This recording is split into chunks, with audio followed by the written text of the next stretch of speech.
Hello friends, many students are afraid of mathematics subject. They take it as a phobia. They say it is very boring subject. But friends, math is very easy, simple and interesting subject. इससे ज़्यादा interesting subject कोई हो ही नहीं सकता। आपको boring and tough subject इसलिए लगता है कि you have no any practice, you have no interest for math subject. जिस दिन आपको मैथ सब्जेक्ट में इंटरेस्ट हो जाएगा, मैथ सब्जेक्ट से लव हो जाएगा, तो मैथ सब्जेक्ट से ज़्यादा इजी सब्जेक्ट कोई हो ही नहीं सकता। बहुत से स्टूडेंट्स क्या करते हैं, एक क्वेश्चन नहीं निकला, अरे नहीं निकलता छोड़ो यार, बस बुक रख दी, नोटबुक रख दी, नहीं निकला। उसको वह उस क्वेश्चन को फिर से करने की कोशिश नहीं करते भी एक बार हमसे मिस्टेक हो गई है, हम उस क्वेश्चन को फिर से करें, उस मिस्टेक को इम्प्रूव करें। They never try to do again. वो कभी भी उसको दोबारा करने की कोशिश नहीं करते। और स्टूडेंट्स जो इसको दोबारा करते हैं, फिर से करते रहते हैं, वो उसके लिए मैथ सब्जेक्ट क्या हो जाता है, इजी सिंपल हो जाता है। चलो एक एग्जांपल लेते हैं। हमारी एग्जांपल ये है, हमें अपना तो याद नहीं, आस पास पड़ोस के या घर में एक छोटे बच्चे को देखते हैं। छोटा बच्चा चलना सीखता है, कितनी बार वह गिरता है, वो फिर से खड़ा होता है, फिर चलता है। क्या वो गिरने के डर से चलना छोड़ देता है? नेवर। हम भी उसे सिखाते रहते हैं, आओ आओ आओ, चलो चलो, आओ आओ, 1 2 3 ऐसे करते हुए सिखाते हैं। वो फिर भी देखो गिरता है, फिर खड़ा हो जाता है, फिर चलता है। ठीक है, पहले तो उसको बैठना भी नहीं आता, बैठने में भी कितना वो गिरता है। मैथ सब्जेक्ट में क्वेश्चन एक बार रॉन्ग हो गया, आप उस मिस्टेक को ढूंढने की कोशिश नहीं करते। कैलकुलेशन हमारी रॉन्ग हुई है, उस कैलकुलेशन को करेक्ट करने की कोशिश नहीं करते। इसलिए आपको मैथ सब्जेक्ट में प्रैक्टिस की कमी होती है आपके, इसलिए आपको मैथ सब्जेक्ट क्या लगता है, बोरिंग लगता है और मुश्किल लगता है। ओके, तो इसको आप कैसे इंटरेस्ट डेवलप करें, इसको इजी सिंपल कैसे बनाएं। सबसे पहले तो ये है कि मैथ सब्जेक्ट के लिए आपको इंटरेस्ट क्रिएट करना होगा, इससे लव करना होगा। और उसके लिए आपको क्या है, जो भी टॉपिक करते हैं उसका कंसेप्ट क्लियर कीजिए। यदि आपको उसका कंसेप्ट क्लियर है, क्वेश्चन दुनिया भर से कहीं से भी आ जाए, you can do the best. यदि आपको सिर्फ क्वेश्चन आता है, विजय फटक ये कर दिया, ये आता है, इसके बाद ये स्टेप आता है, इसके बाद ये स्टेप आता है, पर कंसेप्ट क्लियर नहीं है, आंसर कहीं से भी कैसे मर्जी ढूंढ के ला देते हैं आप। कंसेप्ट क्लियर नहीं है तो मैथ सब्जेक्ट बहुत ही मुश्किल है। जिस तरह से प्लस माइनस डिवाइड मल्टीप्लिकेशन आपकी बचपन से की हुई ये 4 बातें पीछा नहीं छोड़ रही हैं। हर क्लास में कोई ना कोई टॉपिक ऐसा आता है कि आगे की क्लासेज में आपका पीछा नहीं छोड़ता है, उसके लिए आपको प्रैक्टिस करनी पड़ती है। यदि आप उस टॉपिक को साथ ही साथ क्लियर नहीं करते हैं, वो आगे जाके बड़ी खाई बन जाता है और कुछ नहीं है। वो जो खाई बनी होती है, इसके लिए आपको मैथ सब्जेक्ट क्या लगता है, काफ़ी टफ लगता है, बोरिंग लगता है। उसके लिए आप एक थोड़े से दिन, ये मैंने ब्लैक बोर्ड पर सेंटेंस लिखा है, 41 डेज 41 टाइम्स पढ़िए।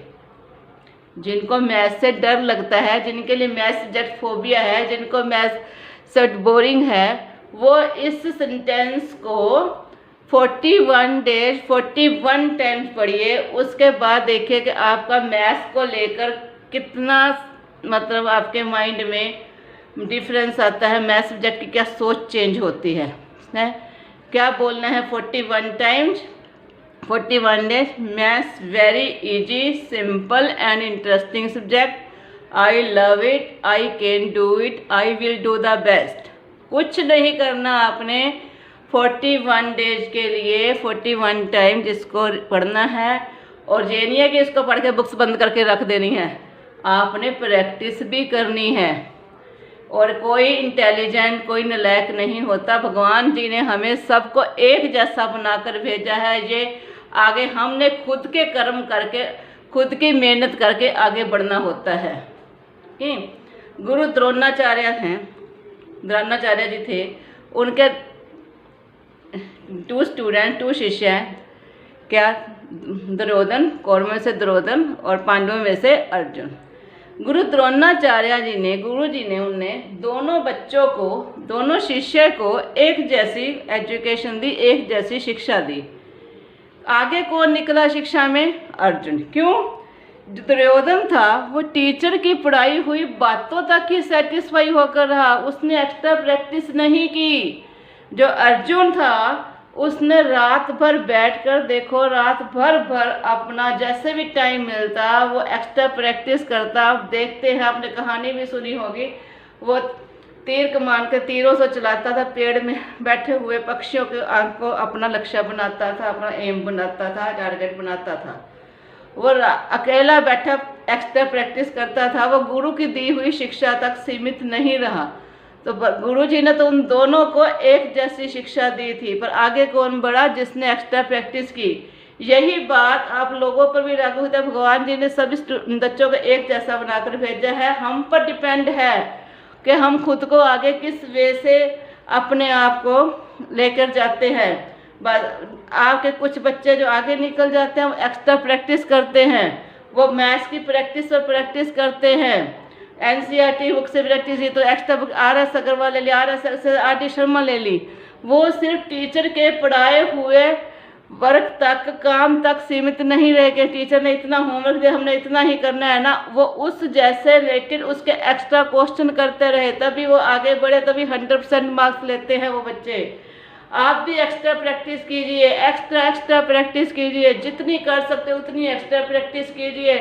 कोई मन में ये ना लाइए बोरिंग सब्जेक्ट है, टफ सब्जेक्ट है। जहाँ भी आपको डाउट होता है वो टीचर से क्लियर करिए, क्योंकि छोटा सा डाउट आगे जाकर वही तो खाई बनता है जो आप जिस मैथ्स के बोरिंग फील करते हैं, टफ सब्जेक्ट्स बनते हैं, क्योंकि वो पॉइंट नहीं क्लियर होता आपको, इस वो क्वेश्चन नहीं निकलता, आप गुस्से में आकर कहते हैं टफ है, छोड़ो यार इसको, मैथ को क्या करना है।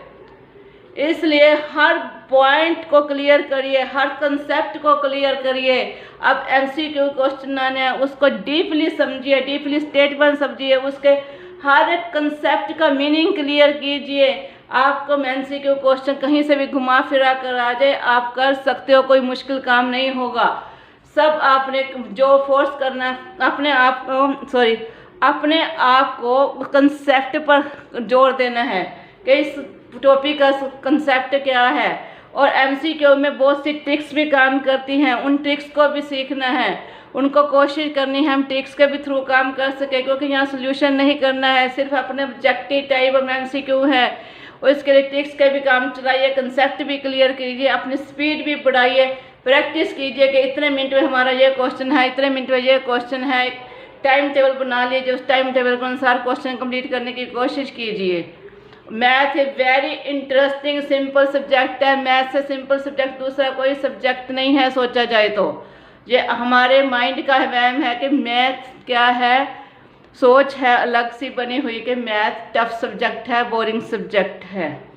इसके लिए लगन, मेहनत की नीड है, प्रैक्टिस की नीड है। प्रैक्टिस करिए, प्रैक्टिस करिए, प्रैक्टिस करिए।